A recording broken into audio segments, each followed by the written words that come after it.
Hello students, let's go to start the next topic of chapter aldehyde, ketone and carboxyl. ठीक है, तो start करते हैं हम। सबसे पहले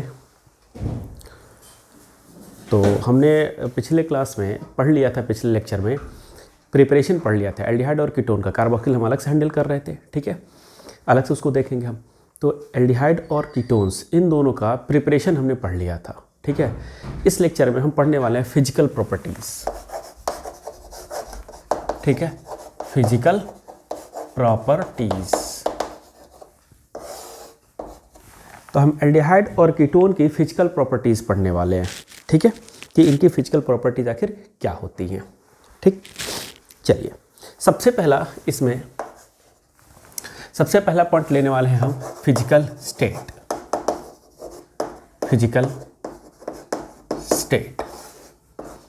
फिजिकल स्टेट की बात कर रहे हैं, ठीक है।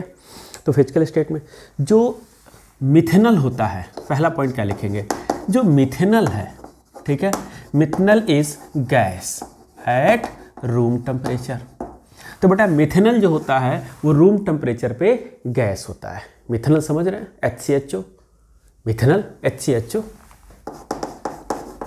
ये मिथेनॉल, ये रूम टेम्परेचर पे गैस होता है। अब ऐसे भी समझिएगा कि अगर मास और साइज बढ़ रही है, किसी भी कंपाउंड में मास और साइज अगर बढ़ रही है, ठीक है, तो मास बढ़ रहा है या साइज बढ़ रहा है, इसका क्या मतलब हुआ?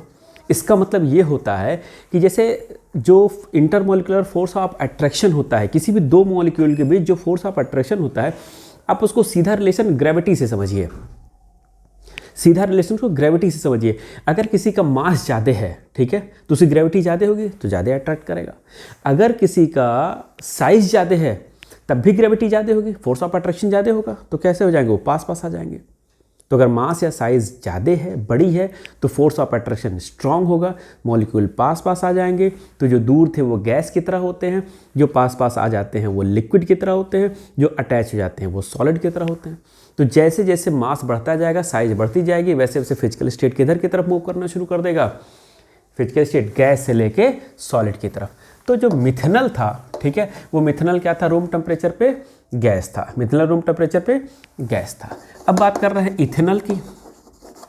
तो इथेनॉल क्या है, इथेनॉल का मतलब क्या होता है, CH3CHO, ये है इथेनॉल, ठीक है, ये है इथेनॉल।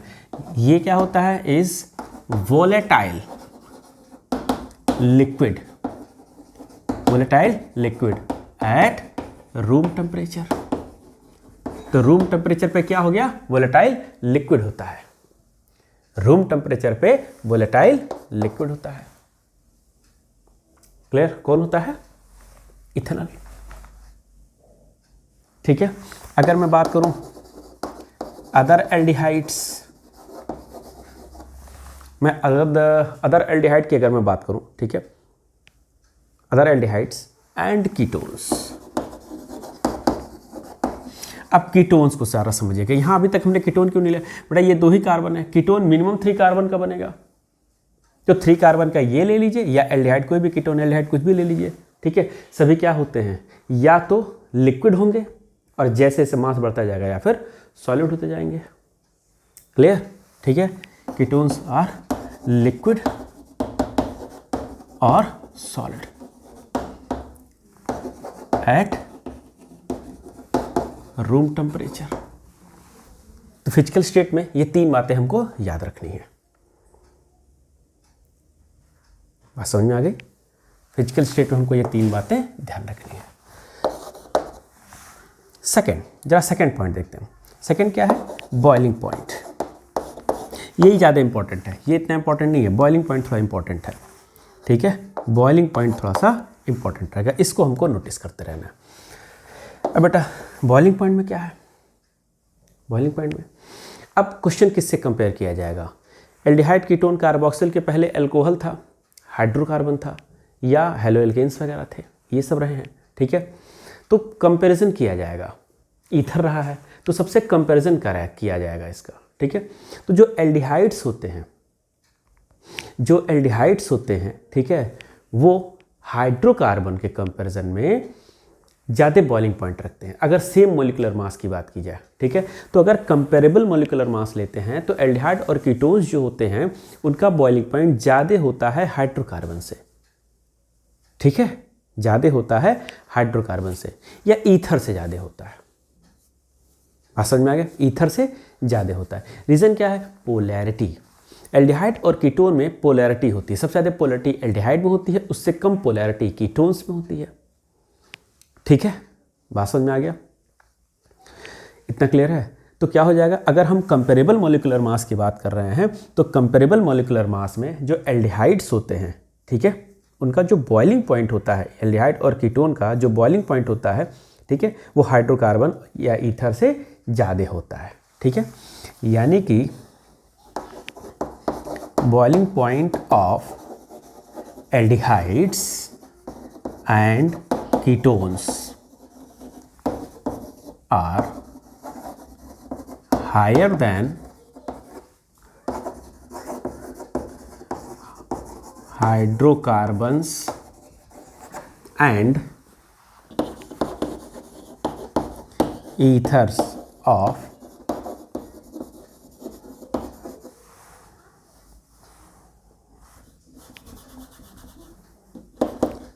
comparable molecular mass, ठीक है। अगर कंपेरेबल मॉलिक्यूलर मास की बात करें तो ज़्यादा होगा, ठीक है, कंपेरेबल मॉलिक्यूलर मास, ठीक है, इनसे ज़्यादा होगा। रीज़न दे तो रीज़न क्या हो जाएगा, ईथर या फिर हाइड्रोकार्बन दोनों में पोलर नहीं होता, due to more polarity of या मोल पोलैरिटी इन लिखो, इन किसमें, एल्डिहाइड्स एंड कीटोन्स। तो पहला पॉइंट तो हमारा यही हो गया। दूसरा पॉइंट जरा देखते हैं इस पे। तो अभी हमने किससे कंपेयर कर लिया, ईथर से कंपैरिजन किया और हाइड्रोकार्बन से कंपैरिजन किया, इन दो से तो कंपैरिजन हमने कर लिया एल्डिहाइड और कीटोन की। अब मैं अगर अल्कोहल की बात करूँ तो अल्कोहल की मैं बात करूँ तो अल्कोहल से ज़्यादा होगा या कम होगा, तो याद रखिएगा अल्कोहल्स ज़्यादा पोलर होते हैं, अल्कोहल्स ज़्यादा पोलर होते हैं, ठीक है। तो अल्कोहल जब बात आ जाएगी तो अल्कोहल का बॉइलिंग पॉइंट इनसे भी ज़्यादा हो जाएगा, क्लियर, अल्कोहल का बॉइलिंग पॉइंट इनसे भी ज़्यादा हो जाएगा, ठीक है। तो याद रखेंगे इसको, ठीक है। तो जो BP होगा, बॉइलिंग पॉइंट ऑफ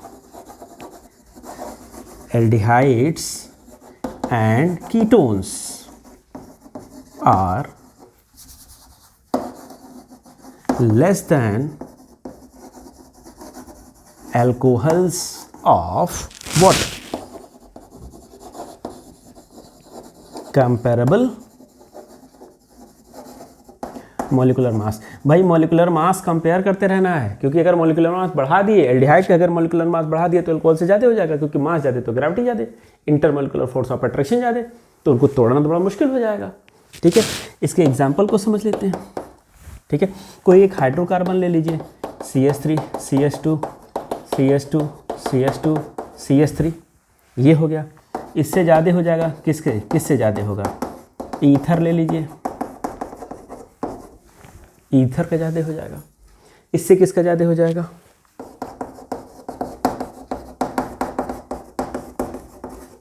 एल्डिहाइड का ज़्यादा हो जाएगा। इससे किसका ज़्यादा हो जाएगा, अल्कोहल का ज़्यादा हो जाएगा, ठीक है। Hydrocarbon, ether, aldehyde, alcohol, clear, ठीक है। इसको हम लोग याद रखे रहेंगे। इतना कुछ क्लियर हो रहा है, समझ में आ रहा है, कहीं कोई दिक्कत समझने में, ठीक है। तो 2 पॉइंट हमारा क्लियर हो गया, एक हमने फिजिकल स्टेट को देख लिया, एक हमने बॉइलिंग पॉइंट को देख लिया। ये इंपॉर्टेंट है, एक एग्जाम्पल भी हो सकता है, ऐसा क्वेश्चन आ जाए बोर्ड में भी आ सकता है, ठीक है। क्लियर हो रहा है, आगे बढ़ते हैं।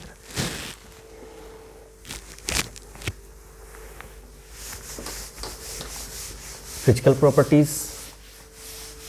बहुत डेप्थ में नहीं जाना होता है हमको, क्योंकि एकेडमिक में हमारे बड़े सिंपल क्वेश्चन आते हैं इनसे रिलेटेड, बहुत ज़्यादा डेप्थ में नहीं क्वेश्चन पूछा जाता। हाँ, बॉइलिंग पॉइंट वगैरह रिलेटेड जो प्रॉब्लम्स होती हैं वो आती हैं, एकेडमिक में भी आता है, कंपटीशन में भी आता है, ये सारी चीज़ें आती हैं, तो वो हमको याद रखना रहता है। ठीक है, अब इसके बाद थर्ड आता है। थर्ड बात करेंगे, सॉल्युबिलिटी की बात करेंगे। ठीक है, सॉल्युबिलिटी।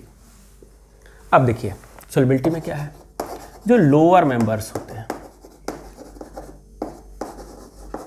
Lower members. अब लोअर मेंबर्स में हम किसको ले लेंगे, तो मिथेनॉल ले लीजिए, इथेनॉल ले लीजिए, ठीक है, या बहुत हो गया तो अब एसीटोन ले लीजिए, बस 3 कार्बन तक, बस इतने, इससे ज़्यादा नहीं। ठीक है, ये जो होते हैं लोअर मेंबर्स आर, यानी 1, 2, 3 कार्बन की बात कर रहे हैं, ठीक है, are fairly soluble in water, water में फेयरली सोल्यूबल होते हैं, फेयरली सोल्यूबल इन वाटर। तो इतने तक तो वाटर में फेयरली सोल्यूबल हो जाते हैं। ठीक है, 1, 2, 3 कार्बन जो होते हैं वो एल्डिहाइड या कीटोन कह लो, लोअर मेंबर्स जो होते हैं एल्डिहाइड और कीटोन दोनों की बात कर रहे हैं। ठीक है, वो वाटर में सोल्यूबल हैं, वाटर में मिसिबल हैं, बिल्कुल सोल्यूबल है। ठीक है, मिसिबल है। क्लियर। अगर मैं अदर की बात करूं, other aldehydes and ketones are fairly soluble in किसमें, organic solvent like dissolve like, ये तो आपने पढ़ा ही होगा। ठीक है, ऑर्गेनिक सॉल्वेंट, ऑर्गेनिक सॉल्वेंट कौन सा हो गया, ईथर है, अल्कोहल है और बेंजीन है, बहुत सारे हमारे पास हैं, किसी में की बात कर लो। ठीक है, सब में सोल्यूबल होगा। क्लियर, सोल्युबिलिटी समझ में आ गई, कोई दिक्कत सोल्युबिलिटी की। ठीक है, अब बात कर रहे हैं हम फोर्थ लास्ट पॉइंट, स्मेल की। अगर मैं स्मेल की बात करूं, लास्ट हमारा है फिजिकल प्रॉपर्टी का लास्ट पॉइंट है। ठीक है, स्मेल की बात कर रहे हैं। ठीक है, तो जो लोअर मेंबर्स होते हैं, सबसे पहला पॉइंट हमारे पास है। ठीक है, जो लोअर मेंबर्स होते हैं, lower members are pungent smelling, pungent smelling होते हैं। तो लोअर मेंबर्स जो होते हैं एल्डिहाइड और कीटोन के, वो पंजेंट स्मेलिंग होते हैं, ऑर्डर उनका जो होता है वो पंजेंट होता है। ठीक है, बात समझ में आ गया। और जैसे जैसे एज इंक्रीजिंग मोलिकुलर मास, या फिर हम सीधे साइज कह लें, मास या साइज, मास बढ़ेगा तो साइज बढ़ेगा, कार्बन बढ़ाओगे तो मास बढ़ रहा है, साइज भी तो बढ़ जाएगा। ठीक है, तो हम जैसे जैसे मास और साइज बढ़ाएंगे, ठीक है, जो ऑर्डर होता है, स्मेल होता है, वो लेस पंजेंट मोर प्लीजेंट होना शुरू हो जाएगा। यानी पंजेंट कम होंगे, धीरे धीरे प्लीजेंट, अच्छा लगना शुरू हो जाएगा, बढ़िया खुशबू आएगी, बढ़िया फ्रेगरेंस होगा। इसीलिए तो जो हायर मेंबर्स होते हैं एल्डिहाइड के या कीटोन के, खासकर एल्डिहाइड के जो हायर मेंबर्स होते हैं, ऑर्गेनिक वाले एरोमेटिक जो होते हैं, वो एरोमेटिक वाले सभी कहाँ यूज़ होते हैं, वो सभी फ्लेवरिंग एजेंट की तरह यूज़ होते हैं। एडिबल जो फ्लेवर्स होते हैं वो होते हैं वो। ठीक है, तो एज इंक्रीजिंग मोलिकुलर मास और साइज, तो ऑर्डर बिकम्स क्या हो जाएगा, less pungent, less pungent and more pleasant, less pungent and more pleasant, या मोर फ्रेगरेंट भी कह सकते हैं। ठीक है, मोर फ्रेगरेंट भी हो सकता है, और कह लीजिए मोर फ्रेगरेंट भी हो जाएंगे, ज़्यादा फ्रेगरेंट भी हो जाएंगे।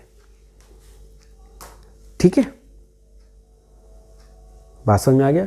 अब बहुत सारे जो हमने अभी भी कहा कि बहुत सारे एल्डिहाइड्स होते हैं, हायर मेंबर जो होते हैं एल्डिहाइड के, वो जो किसकी तरह फ्लेवरिंग एजेंट या परफ्यूम में यूज़ किए जाते हैं।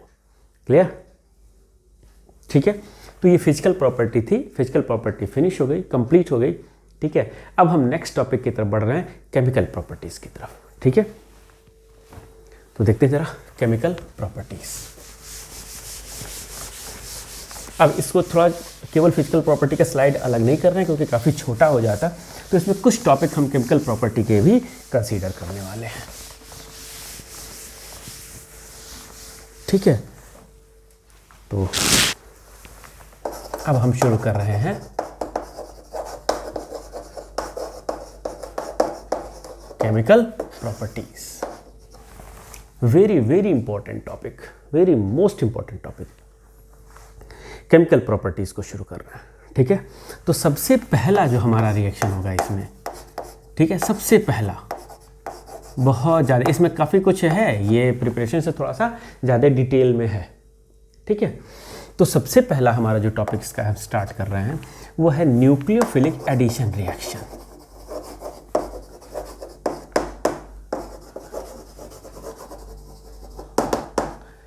Addition reaction. अब नाम से नहीं घबराइएगा कि न्यूक्लियोफिलिक लगे सर जी मैकेनिज्म वाला लेके घुस पड़े, ऐसा नहीं है, बहुत रिलैक्स होके चलेंगे। ठीक है, सिंपल न्यूक्लियोफिलिक, न्यूक्लियोफाइल, न्यूक्लियस मतलब पॉजिटिव, तो पॉजिटिव पे अटैक होने वाला है, वहाँ पे एडिशन होगा। ऐसे रिएक्शन हमको पढ़ने हैं जो पॉजिटिव सेंटर पे जाके अटैच होते हो, वो चीज़ें हमको पहले पढ़नी है। ठीक है, तो न्यूक्लियोफिलिक, अब देखते हैं कौन होगा न्यूक्लियोफाइल जो अटैक करेगा। न्यूक्लियोफिलिक एडिशन ना, तो न्यूक्लियोफाइल जो होगा वो अटैक करेगा, यानी खुद वो नेगेटिव होगा, नेगेटिव वाले का अटैक हम देखने वाले हैं। ठीक है, तो सबसे पहले हम रिएक्टिविटी की कुछ बातें करने वाले हैं इसमें, कौन ज़्यादा रिएक्टिव है, कौन कम रिएक्टिव है, थोड़ी सी रिएक्टिविटी की बातें करेंगे। तो एक सब टॉपिक हम यहाँ पे ये कह सकते हैं कि हमको थोड़ा सा रिएक्टिविटी से रिलेटेड बात करनी है यहाँ पे। ठीक है, कौन कम रिएक्टिव है, कौन ज़्यादा रिएक्टिव है, ये बात हमको करनी है। ठीक है, तो चलिए सबसे पहले बात करते हैं, एक बात बताइए कि एल्डिहाइड और कीटोन में कौन ज़्यादा रिएक्टिव होगा और क्यों होगा। एल्डिहाइड और कीटोन में कौन ज़्यादा रिएक्टिव होगा और क्यों होगा। तो एक बात हमेशा ध्यान रखेंगे, ठीक है, जो कीटोन्स होते हैं, ketones are less reactive than aldehydes. Aldehyde से लेस रिएक्टिव होते हैं कीटोन्स। क्यों होंगे? कई रीज़न हमारे पास। सबसे अच्छा रीज़न है जो कीटोन्स होते हैं उनकी पोलैरिटी कम होती है, या ऐसे समझ लीजिए कि जहाँ कार्बन पे कार्बोनिल कार्बन समझ रहे हैं ना, जैसे देखिए यहाँ पे देखिए C+O, अगर कोई कार्बन इस कंडीशन में है तो ये जो कार्बन होता है इसे कहते हैं कार्बोनिल कार्बन, इसे कहते हैं कार्बोनिल कार्बन। और ये जो ऑक्सीजन है ये कार्बोनिल ऑक्सीजन होता है। बात समझ में आ गया? ठीक है, क्लियर हो रही बात? चलिए प्रूफ कर देते हैं कैसे। थोड़ा जीओसी का यूज़ करेंगे हम, general organic chemistry class 11th वाला वो यूज़ होगा। ठीक है, उसको हमारी मजबूरी है। अब देखो जरा कैसे इसको प्रूफ करना है हमको कि ऐसे कैसे होता है। तो एक बात हमेशा ध्यान रखिएगा कि जितना ज़्यादा पोलैरिटी होगा उतनी ज़्यादा रिएक्टिविटी होगी, जितनी ज़्यादा पोलैरिटी होगी उतनी ही ज़्यादा रिएक्टिविटी होगी। बात समझ में आ गया? ठीक है, मोर पोलर मोर रिएक्टिव, ध्यान रखेंगे इसको, मोर पोलर मोर रिएक्टिव। ठीक है, ये चीज़ हमको याद रखनी है। ठीक है, और कार्बोनिल कार्बन पे जितना ज़्यादा पॉजिटिव चार्ज होगा उतना ही ज़्यादा रिएक्टिव होगा। ठीक है, ये भी ध्यान रखेंगे, more positive charge on carbonyl carbon क्या हो जाएगा, मोर इज द रिएक्टिविटी। इस चीज़ को सबको मैं प्रूफ करने वाला हूँ, ऐसा नहीं कि बस ऐसे ही बोलते चले जाएंगे हो गया, हम हर चीज़ को प्रूफ करने वाले हैं। ठीक है, ये बात बिल्कुल ध्यान रखेंगे, हर चीज़ को प्रूफ करने वाले हैं। चलिए ज़रा प्रूफ करते हैं इसको। हम सबसे पहले एक एल्डिहाइड की बात कर रहे हैं। ठीक है, ये एक एल्डिहाइड है। अब मैं यही कीटोन की बात कर रहा हूँ, ये कीटोन है। ठीक है, अब देखो ये ऑक्सीजन है, इलेक्ट्रोनेगेटिव, ये क्या करेगा, इलेक्ट्रॉन को अपनी तरफ खींच लेगा। जब इलेक्ट्रॉन को अपनी तरफ खींच लेगा तो कुछ ये ऐसा सिस्टम डेवलप करेगा, यहाँ माइनस और यहाँ प्लस। ठीक है, ये पोलैरिटी वाला चक्कर याद रखिएगा, इसको हम ऐसे ही समझा दे रहे हैं। ये देखिए, ये बॉन्ड इसकी तरफ खींचेगा, इसके रेजोनेंस में क्या क्रिएट होगा, यहाँ माइनस और यहाँ प्लस। ये 2 चार्ज क्रिएट हो जाएंगे। तो पोलर है कि नहीं है? पोलर है कि नहीं है? पोलर है ना, ठीक है। तो इसको हमेशा ध्यान रखेंगे। जैसे यहाँ देखिए, यहाँ पोलरिटी क्रिएट हो गया। अब ये CH3 ग्रुप क्या करेगा? इलेक्ट्रॉन को डोनेट करेगा। CH3 क्या करेगा? इलेक्ट्रॉन को डोनेट करेगा, ऐसे। या यहाँ नहीं, चलिए हम ऊपर इसी समझाते हैं, पता नहीं आपको दिख रहा है नहीं, यहाँ पे समझते हैं इसको। ऐसे देखो, ये CH3 था, यहाँ H है, ये ऐसे है, ठीक है। ये बॉन्ड इसकी तरफ शिफ्ट कर गया, तो यहाँ क्या कंडीशन क्रिएट हो गया? CH3, यहाँ H, ये माइनस और ये प्लस, यही है ना। अब CH3 कैसा है? प्लस I ग्रुप है, ये inductive effect, inductive effect. CH3 electron density को डोनेट करेगा, डोनेट करेगा तो यहाँ पॉजिटिव चार्ज क्या हो जाएगा? डिमिनिश हो जाएगा, कम हो जाएगा पॉजिटिव चार्ज। तो जो अटैक करने वाला होगा न्यूक्लियोफाइल, जिसको न्यूक्लियस चाहिए, जो पॉजिटिव देख के अटैक करेगा, तो उसको तो पॉजिटिव धुंधला धुंधला दिखने लगेगा, क्लियर कट दिखेगा नहीं, तो अटैक कैसे करेगा? स्ट्रॉन्ग अटैक होगा क्या? कम हो जाएगा अटैक, ठीक है। लेकिन अगर मैं कीटोन की बात करूं, देखो जरा, अगर मैं कीटोन की बात करूं, यहां भी तो ये इलेक्ट्रॉन शिफ्ट होगा, ठीक है। तो CH3, यहां से भी CH3 और ये यहाँ माइनस हो गया। अब यहाँ पे जो प्लस चार्ज लगा था, देखो जरा, यहाँ से भी इलेक्ट्रॉन डेंसिटी गई और यहाँ से भी इलेक्ट्रॉन डेंसिटी, दोनों CH3 ग्रुप इलेक्ट्रॉन डेंसिटी भेजेंगे, तो ये पॉजिटिव तो और धुंधला हो जाएगा और डिमिनिश हो जाएगा। तो क्या अटैक हो पाएगा क्या नेगेटिव चार्ज का? किसी भी नेगेटिव आयन या इलेक्ट्रॉन जो जिसके पास एक्सिस में है, क्या वो अटैक कर पाएगा? यहाँ पॉजिटिव सेंटर उसको तो दिखेगा ही नहीं। इसीलिए हमेशा ध्यान रखेंगे कि अगर रिएक्टिविटी की बात की जाए तो aldehydes are more reactive than ketones.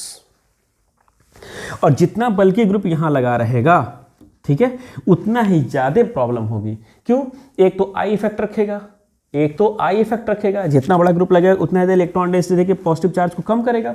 और दूसरा, जो अटैक करने आ रहा होगा इस कार्बन पे, जो भी कोई अटैक करने आएगा इस कार्बन पे, तो उसके लिए हिंड्रेंस कॉज करेगा ना। ये हाइड्रोजन कितना हिंड्रेंस कॉज करेगा? बहुत छोटा सा है, कुछ खास तो कॉज कर नहीं पाएगा।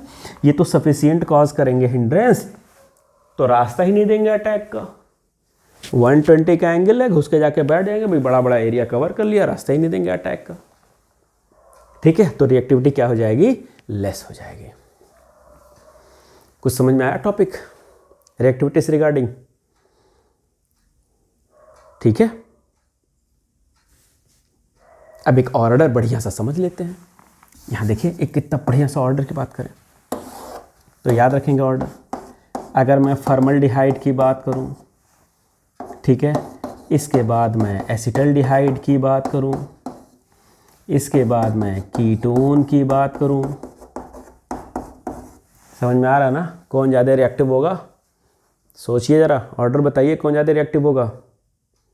तो सबसे तो कौन हो जाएगा? फॉर्मल्डिहाइड। उसके बाद एसिटल्डिहाइड, सबसे कम एसीटोन।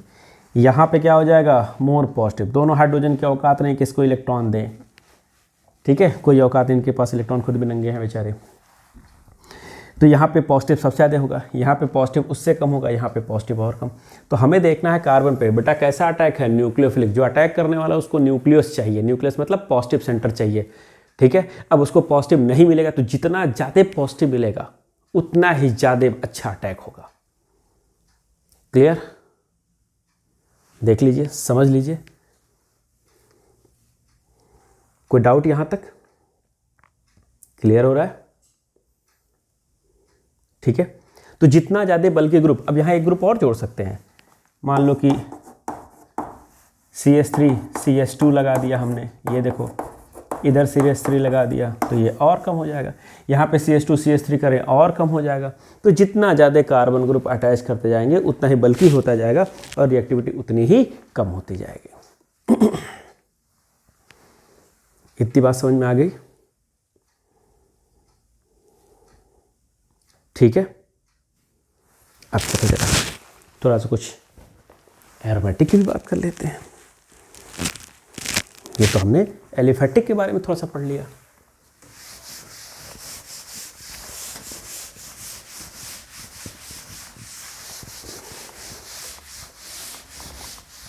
अब जरा सोच के बताइए कि एरोमेटिक वाला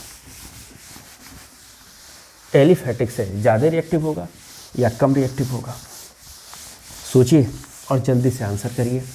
अपना आंसर खुद आप कर लीजिए और फिर बताइए हमारे से मैच कर रहा है या नहीं कर रहा है। विद रीज़न चलेंगे हम, कोई भी चीज़ बिना रीज़न के बात नहीं होगी, हर चीज़ विद रीज़न होगा। ठीक है, तो नेक्स्ट पॉइंट करना है एरोमेटिक एल्डिहाइड्स। जो एरोमेटिक एल्डिहाइड्स होते हैं, ठीक है, ये लेस रिएक्टिव होंगे या मोर रिएक्टिव होंगे? तो याद रखेंगे ये लेस रिएक्टिव होते हैं।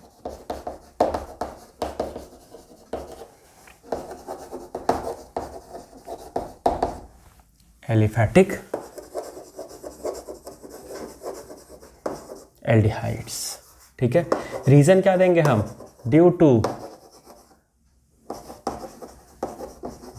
रेजोनेंस।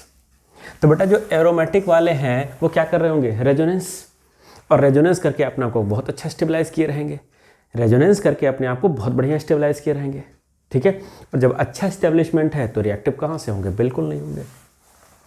देखिए जरा, ठीक है, सारे पॉइंट्स को एकदम बिल्कुल क्लियर कट रट के रखना है, बिल्कुल कुछ भी छूटना नहीं चाहिए, ठीक है। अब एक ऑर्डर भी यहाँ पे ले सकते हैं, एग्जाम्पल समझने के लिए ले सकते हैं, ठीक है। C6H5CHO की बात कर लिए, ठीक है।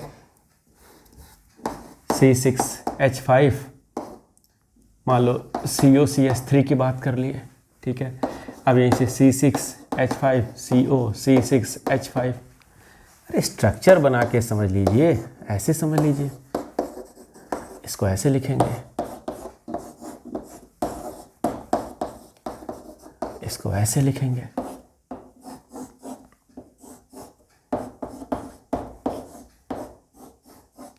इसको ऐसे लिखेंगे, या कई जगह इसको दूसरे तरीके से भी लिखा रहता है, जैसे ऐसे बना रहेगा, ये ऐसे भी रहेगा, उससे कोई फ़र्क नहीं पड़ता। कई जगह ऐसे भी दिया रहेगा, एक ही चीज़ है, ठीक है, एक ही चीज़ है। तो बेटा अब देखो जरा, कौन ज़्यादा रिएक्टिव होगा? हर जगह रिएक्टिविटी की से बात कर रहे हैं, ठीक है। जो ऑर्डर है ऑफ रिएक्टिविटी की बात कर रहे हैं, इसी का उल्टा होगा स्टेबिलिटी, ठीक है। सबसे ज़्यादा रिएक्टिव कौन होगा? सबसे ज़्यादा रिएक्टिव कौन होगा? ध्यान रखेंगे, सिंपल सा ऑर्डर है, ज़्यादा एरोमेटिक होते हैं। इसका नाम क्या है? इसे कहते हैं बेटा बेंजल्डिहाइड। इसे क्या कहोगे?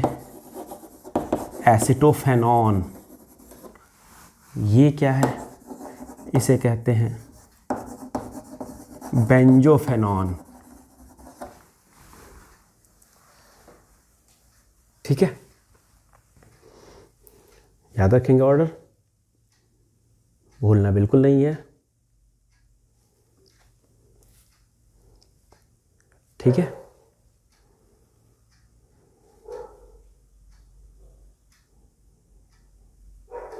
अब एक ऑर्डर और हम यहाँ पे दे दे रहे हैं, एक ऑर्डर और दे दे रहे हैं, याद रखना आपको। इथेनॉल बहुत ज़्यादा रिएक्टिव होगा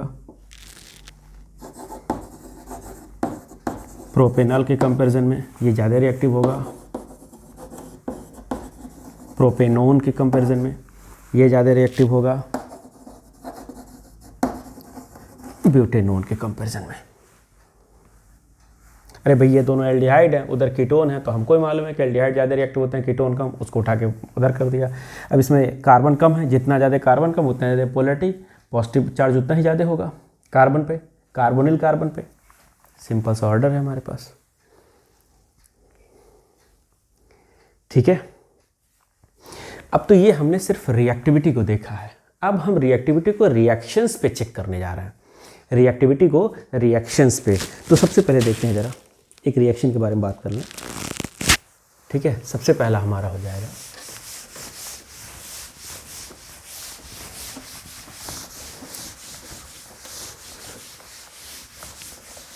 तो रिएक्टिविटी तो हमने अच्छे से पढ़ लिया, हमको समझ में आ गया कौन ज़्यादा रिएक्टिव है, क्यों है, ये बात हमको समझ में आ गई। इंडक्टिव इफेक्ट हम लेके चलने वाले हैं।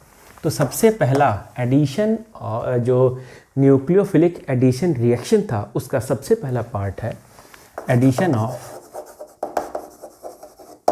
Addition of hydrogen cyanide HCl,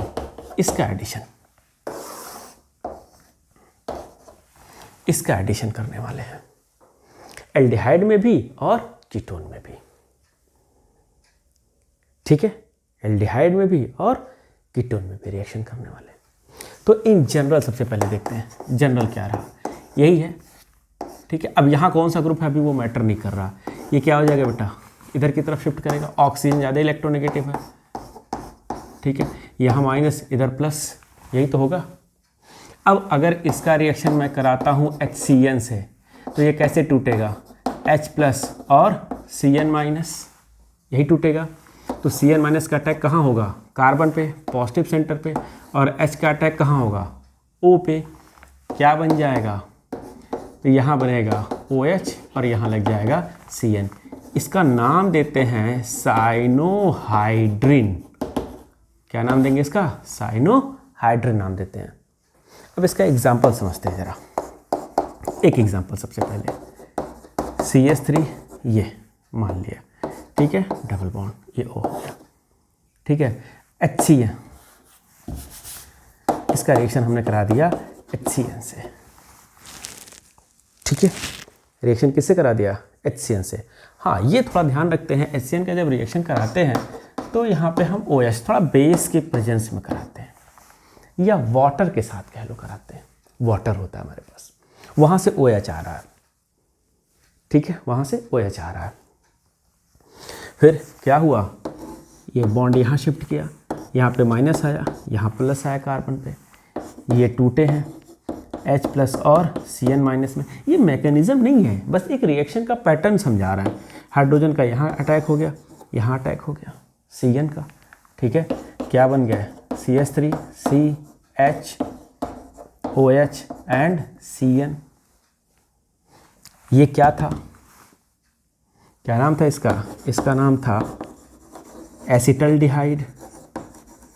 नाम क्या था इसका, एसिटल्डिहाइड। तो इसका नाम क्या हो जाएगा, एसिटल्डिहाइड साइनोहाइड्रिन। साइनोहाइड्रिन लग जाएगा। ठीक है, एसिटल्डिहाइड साइनोहाइड्रिन कहेंगे इसको। बेटा ये हो सकता है इस तरह से लिखने में आपको समझ ना आ रहा हो, तो देखो, लिखो CH3, इसके बाद C लगाओ, C से H जुड़ा हुआ, CH जुड़ा है, इस CH से C से OH जुड़ा हुआ है, एक तरफ OH जुड़ा है, एक तरफ क्या जुड़ा है, Cn जुड़ा है। ऐसे इसको लिख सकते हैं,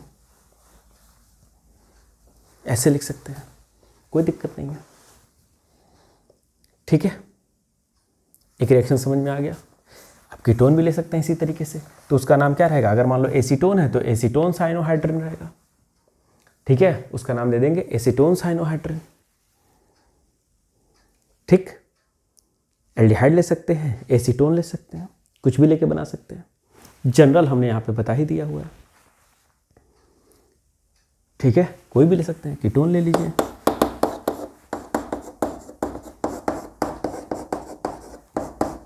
कीटोन हो गया, HCN से हमने रिएक्शन कराया OH के प्रेजेंस में। ठीक है, ये कैसे टूटा होगा, H प्लस और Cn माइनस, यहाँ बॉन्ड शिफ्ट किया, माइनस और प्लस, हाइड्रोजन का अटैक यहाँ हुआ, ये अटैक यहाँ हुआ, OH और यहाँ Cn, या फिर CH3, इस C से एक और CH3 जुड़ा हुआ है, एक OH जुड़ा हुआ है, Cn जुड़ा हुआ है, ऐसे कह सकते हैं। क्या नाम है इसका, एसीटोन। इसका नाम क्या देंगे, इसका नाम देंगे एसीटोन साइनोहाइड्रिन। ठीक है, रिएक्शन कंप्लीट हो गया। अब एक छोटी सी इसकी मैकेनिज्म है, बहुत डेप्थ में नहीं जाना है, बहुत डेप्थ में नहीं, बस आसानी से एक मैकेनिज्म इसकी समझ लेते हैं। रिएक्शन तो समझ में आ ही गया। ठीक है, रिएक्शन तो क्लियर हो गया, इसकी थोड़ी सी मैकेनिज्म को देख लेते हैं। और डिटेल नहीं चलना, बस छोटे में ही समझ लेना आपको, बहुत शॉर्ट में। होता क्या है, होता ये है कि सबसे पहले HCN है। HCN क्या है बेटा, ये एक वीक एसिड है। ठीक है, जब इसको ब्रेक किए तो H प्लस और Cn माइनस में जनरेट हुआ।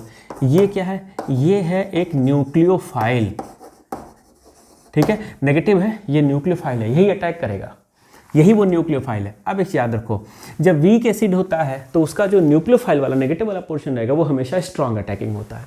तो ये कैसा बन गया? स्ट्रॉन्ग। एक्चुअली वीक तभी हुआ था जब इसके पैरों में घुंघरू बांध दी गई, बेचारा चल नहीं पा रहा था, बेड़ियाँ लगा दी गई। वो बेड़ी कौन था? हाइड्रोजन।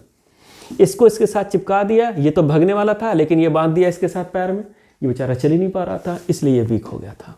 लेकिन जैसे हमने दोनों को तोड़ा ये स्ट्रांग हो गया। अब ये इक्विलिब्रिया में है, कंजुगेट एसिड और बेस का कॉन्सेप्ट ये वहाँ से आया है, वहाँ समझ में आएगा। जब आप उसको पढ़े रहे होंगे तो वो चीज़ क्लियर रहेगी, ठीक है, एक बार देख लीजिएगा, समझ में आ जाएगा, ठीक है। तो ये हो गया स्ट्रांग। जब स्ट्रांग हो गया तो क्या हो जाएगा? तो हुआ ये कि जैसे ही HCN का हमने OH के साथ भेंट मुलाकात करवाई, ये OH तुरंत H को लेके चला गया, क्या बना लिया? वाटर। और कौन साथ में आया? Cn माइनस, ये पैदा हो गया। यानी साथ में वाटर मॉलिक्यूल बनेगा, इसको हमको याद रखना है। यहाँ एक वाटर मॉलिक्यूल जनरेट होगा, देखो जरा वाटर मॉलिक्यूल बना, क्लियर हो रहा है? वाटर मॉलिक्यूल बन गया, समझ में आ रही है बात? ठीक है। अब इसी का अटैक कराना है हमको। एक जनरल फॉर्म हमने लिखा, ये इधर शिफ्ट होगा, यहाँ माइनस और यहाँ प्लस हो गया, माइनस एंड प्लस। अब इसके अटैक किसका हो गया? Cn माइनस का, ठीक है। ये कहाँ अटैक करेगा? इस पॉजिटिव सेंटर पे, O माइनस, और यहाँ पे Cn अटैच हो गया। अब जैसे ही जो वाटर जनरेट हुआ था ये वाला, ठीक है, ये वाटर जैसे ही यहाँ इन्वॉल्व होगा, ये टूटेगा दो पोर्शन में, H प्लस और OH माइनस। ये H प्लस इसकी तरफ खिंच जाएगा और खिंच के क्या बना लेगा? साइनोहाइड्रिन। ये, और साथ में क्या निकल गया? OH minus. तो जो शुरू में OH माइनस यहाँ इन्वॉल्व हुआ था, यहाँ रिकवरी हो गई उसकी। ये है इसकी एक छोटी सी मैकेनिज्म, ठीक है, छोटी सी इसकी मैकेनिज्म हो गई। इतना समझ में आ गया? देख लीजिए इसको, यहां तक समझ में आ गया?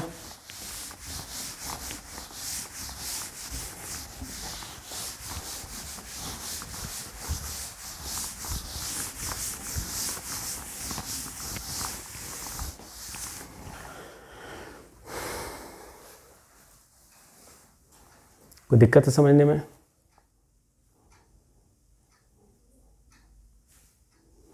अब नोट पॉइंट थोड़ा समझना है इसके रिगार्डिंग। दो नोट पॉइंट है बेटा, दो नोट पॉइंट है। पहला जो HCN है, HCN is prepared in C2, in C2 preparation होता है, ठीक है। किससे होता है?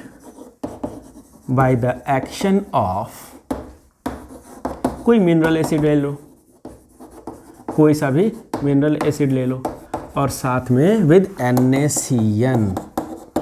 तो NaCN के साथ किसी मिनरल एसिड, मिनरल एसिड का मतलब जैसे HCl हो गया, वो भी मिनरल एसिड है, H2SO4 हो गया, वो भी मिनरल एसिड है, किसी के साथ रिएक्शन करा सकते हैं, ठीक है, सब मिनरल एसिड है।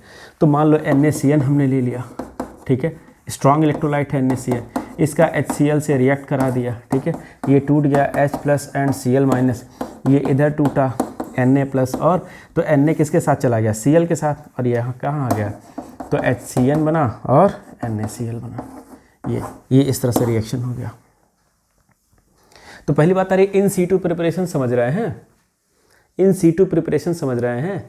पहली बात तो ये कि इन C2 प्रिपरेशन हमेशा उन्हीं चीज़ का किया जाता है जो अनस्टेबल होते हैं, ठीक है। जैसे अनस्टेबल कौन सा है? PbR3 अनस्टेबल है, PI3 अनस्टेबल है, ठीक है। तो ये जो अनस्टेबल होते हैं इनके लिए हमेशा इन C2 प्रिपरेशन करते हैं। अब ये एक बहुत अच्छा टर्म है, बायो में भी यूज़ होता है, इकोलॉजी में यूज़ होता है, कई जगह पे वो टर्म यूज़ होता है कि इन C2 क्या होता है। इन C2 और ex-C2 दो चीज़ें होती हैं, ठीक है। अब इन C2 का मतलब क्या है? इन C2 का मतलब ये होता है, ठीक है, कि जहाँ यूज़ करना हो, जिस कंटेनर में यूज़ करना है, यानी जो जहाँ का नेटिव है उसको वहीं प्रोटेक्ट किया जाना, इसको कहते हैं इन C2।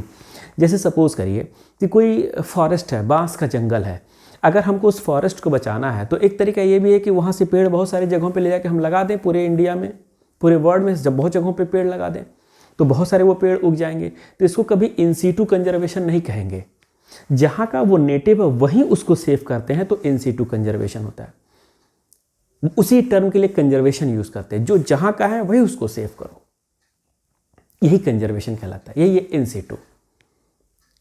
ठीक है। लायन है गिर फॉरेस्ट के, तो गिर फॉरेस्ट के लायंस को हम लाके जू में भी सेव कर सकते हैं और गिर फॉरेस्ट में भी सेव कर सकते हैं। तो जब हम वही करें उसको कहेंगे इन सीटू।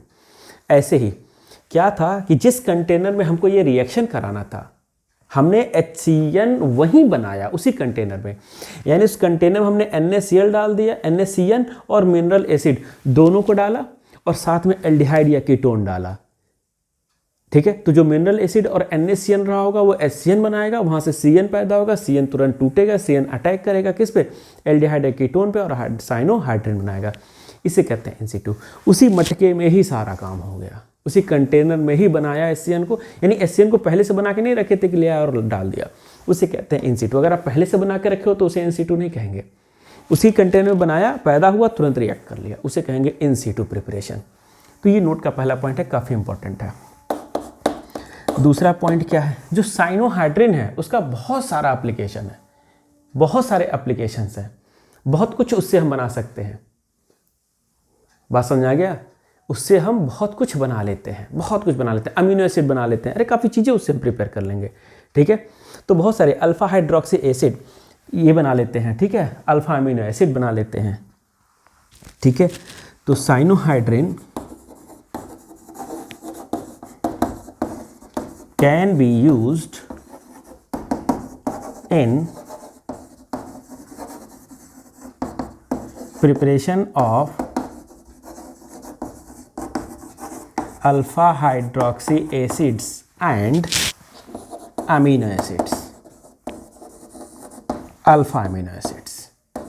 ठीक है। इसका एक एग्जांपल देख लेते हैं। सपोज करिए ये एक था, इसका हमने HCN से रिएक्शन करा दिया है, किसके प्रेजेंस में, OH के साथ। अच्छी तरह समझ में आ गया, प्लस माइनस लगेगा। ठीक है। यहाँ से ब्रेक किया, H प्लस CN माइनस, ये यहाँ गया, CN इधर आया, तो साइनोहाइड्रिन बना, यहाँ OH बना और यहाँ CN बना। ठीक है। अब इसी में अगर मैं वाटर डाल दूँ, अगर मैं इसी में वाटर डाल दूँ, ठीक है, अगर मैं इसी में वाटर डाल दूं, ठीक है, तो ये CN क्या हो जाएगा, तो एक तरह से हम कहते हैं कि ये रिप्लेस हो जाएगा, एग्जैक्टली रिप्लेस नहीं होता है। ठीक है। याद होगा आपको ट्रिपल बॉन्ड N लगा है। ठीक है। तो यहाँ पे अगर मैं वाटर डाल देता हूँ तो H इसी तरह से टूट रहा था, याद आया, किसी एसिड के प्रेजेंस में। मान लो यहाँ पे मिनरल एसिड साथ में रखे हैं।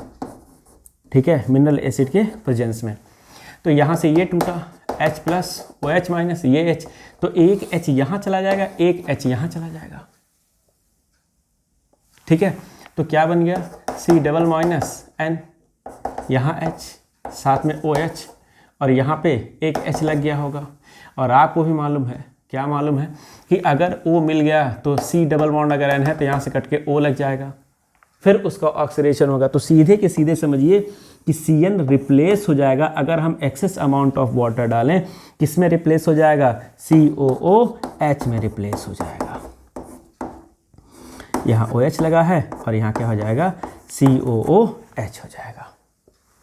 ठीक है। यानी कि इसको ऐसे लिख सकते हैं, CH3 CH OH और COOH। तो ये कार्बन फंक्शनल ग्रुप का हुआ। इससे जस्ट अटैच कार्बन कैसा कार्बन है, ये कहलाता है अल्फा कार्बन। तो अल्फा हाइड्रोक्सी एसिड बन गया, अल्फा हाइड्रोक्सी एसिड। इसका नाम होता है लैक्टिक एसिड। ये लैक्टिक एसिड बन गया। समझ में आ गया, अल्फा हाइड्रोक्सी एसिड बन गया, ये लैक्टिक एसिड बन जाएगा। ठीक है। ये रिप्लेस हो जाएगा बाई, याद रखेंगे इसको, रिप्लेस्ड बाई COOH, इससे रिप्लेस हो जाएगा। तो ये दोनों पॉइंट समझ में आ गए। ऑर्गेनिक कुछ पल्ले पड़ रही है, ठीक है। तो यहाँ तक क्लियर हो गया, यहाँ तक समझने में कोई परेशानी? ठीक, तो बस इतना बहुत है। अब नेक्स्ट लेक्चर में हम इससे आगे चलेंगे, बेटा बहुत बड़ा वीडियो हो जाएगा, ठीक है। तो यहाँ तक हम आज यहीं तक रखते हैं।